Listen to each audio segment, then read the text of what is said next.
ಸರ್ಕಾರ ಪ್ರತಿ ಟನ್ ಕಬ್ಬಿಗೆ 3,300 ರೂಪಾಯಿಯನ್ನು ಘೋಷಣೆ ಮಾಡಿದೆ.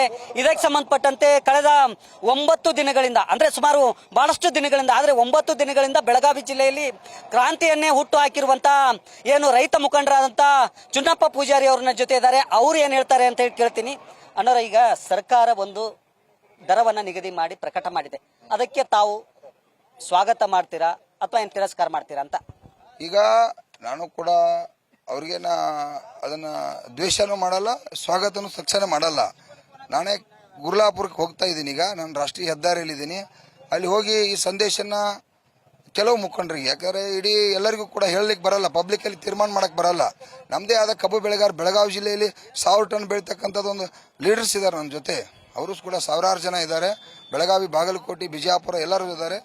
ಮತ್ತೆ ನನ್ನ ರೈತ ಸಂಘದ ನಂದೇ ಆದ ಒಂದು ಇಲ್ಲಿ ದೊಡ್ಡ ಕಮಿಟಿ ಇದೆ ಜಿಲ್ಲೆಯಲ್ಲಿ.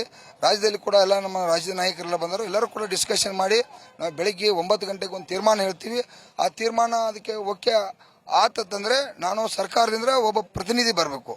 ಸರ್ಕಾರದಿಂದ ಪ್ರತಿನಿಧಿ ಬಂದು ನಮ್ಮನ್ನ ಮುಖ್ಯಮಂತ್ರಿ ಕಡೆ ಇದನ್ನ ಒಪ್ಪಿಕೊಂಡ್ರು ಕೂಡ, ಜನ ಏನಾದ್ರು ಒಪ್ಪಿಕೊಂಡ್ರು ಕೂಡ ಮುಖ್ಯಮಂತ್ರಿ ಕಡೆ ಓದ ಒಂದು ನಿಯೋಗ ಒಯ್ತಕ್ಕಂಥದ್ದು ಆಗ್ಬೇಕಾಗಿತ್ತು. ಯಾಕಂದ್ರೆ ಇನ್ನ ಇದು ಕಬ್ಬಿನ ಬೆಲೆ ನಿಗದಿ ಒಂದೇ ಇಲ್ಲ. ರಿಕವರಿಯಲ್ಲಿ ಮೋಸ ಆಗ್ತಾ ಇದೆ, ಇಲ್ಲಿ ತೂಕದಲ್ಲಿ ಮೋಸ ಆಗ್ತಾ ಇದೆ, ಮತ್ತು ಇವತ್ತು ಹಲವಾರು ತೊಂದರೆ ಇದಾವ. ಅದು ಕೂಡ ಆಗ್ಬೇಕಾಗಿತ್ತು. ನನ್ನ ಜವಾಬ್ದಾರಿಯನ್ನ ಇವತ್ತು ಜಿಲ್ಲಾಧಿಕಾರಿ ಅವರು ಮತ್ತು SP ಅವರು ಹೊರಬೇಕು.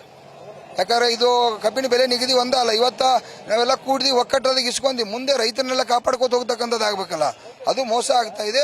ಅದನ್ನು ಕೂಡ ಅವರು ಸರ್ಕಾರ ಜವಾಬ್ದಾರಿ, ಇವತ್ತು ಮುಖ್ಯಮಂತ್ರಿ ಒಂದು ಮೀಟಿಂಗ್ ಕೂಡ ಸೆಟ್ ಮಾಡ್ಕೊಂಡ್ ಬರ್ತಕ್ಕಂಥ ಶುಗರ್ ಮಂತ್ರಿ ಜವಾಬ್ದಾರಿ ಕೂಡ ಇದೆ. ಅದನ್ನು ಕೂಡ ಅವ್ರು ಮಾಡ್ಕೊಂಡ್ ಬರ್ಬೇಕು. ನಾನು ಹೋಗಿ ನಾಳೆ ನಿಮಗೆ ಬೆಳಿಗ್ಗೆ ತೀರ್ಮಾನ ಹೇಳ್ತೀನಿ. ನೀವು ಕೇಳಿದ್ದು 3,500, ಈಗ ಸರ್ಕಾರ ಪ್ರಕಟ ಮಾಡಿದ್ದು 3,300 ರೂಪಾಯಿ. ಮೊನ್ನೆ ಏನಂತಂದ್ರೆ 3,200 ರೂಪಾಯಿ ಕೊಡ್ತೀನಿ ಅಂತ ಹೇಳಿದ್ರು. ಈಗ ಇದು ಎಲ್ಲೋ ಒಂದ್ ಕಡೆ ಏನಂತಂದ್ರೆ ತೃಪ್ತಿ ಅನಿಸ್ತೈತೆ ನಿಮ್ಗೆ? ಈಗ ಅವರು 3,000 ಕಾರ್ಖಾನೆಯವರು, ನಾವು 3,500 ಬೇಡಿಕೆ ಇಟ್ಟಿದ್ದೀವಿ. ಅವ್ರು 3,200ಕ್ಕೆ ಬಂದರು ಗುದ್ದಾಡಿ. ಆಮೇಲೆ ನಾವು ಒಂದು 100 ಇಳಿದೀವಿ. ಯಾಕಂದ್ರೆ ಹಠ ಬೇಡ, ಜಗಳ ಬೇಡ ಅಂತ ನಾನು ಕೂಡ 100 ಇಳಿದೀವಿ. ಅವರು ಈಗ 3,100 ರೂಪಾಯಿಗೆ ಬಂದರೆ ನಾನು ಕಬ್ಬು ಬೆಳೆಗಾರ ಜೊತೆ ಚರ್ಚೆ ಮಾಡಬೇಕು. ಸರ್ಕಾರದಿಂದ ಏನಾದರೂ ಈ ವಿಚಾರಕ್ಕೆ ಸಂಬಂಧಪಟ್ಟಂತೆ ನಿಗದಿ ಮಾಡಿದೀವಿ ಅಂತೇಳಿ ಏನಾದರೂ ಅಧಿಕೃತ ಮಾಹಿತಿ ಬಂದಿದೆ? ಬಂದಿಲ್ಲ, ನೀವೇ ಹೇಳ್ತಾ ಇದ್ರಿ, ನಿಮ್ಗೆ ನಾನು ಹೇಳ್ತಾ ಇದ್ದೀನಿ ಅಷ್ಟೇ.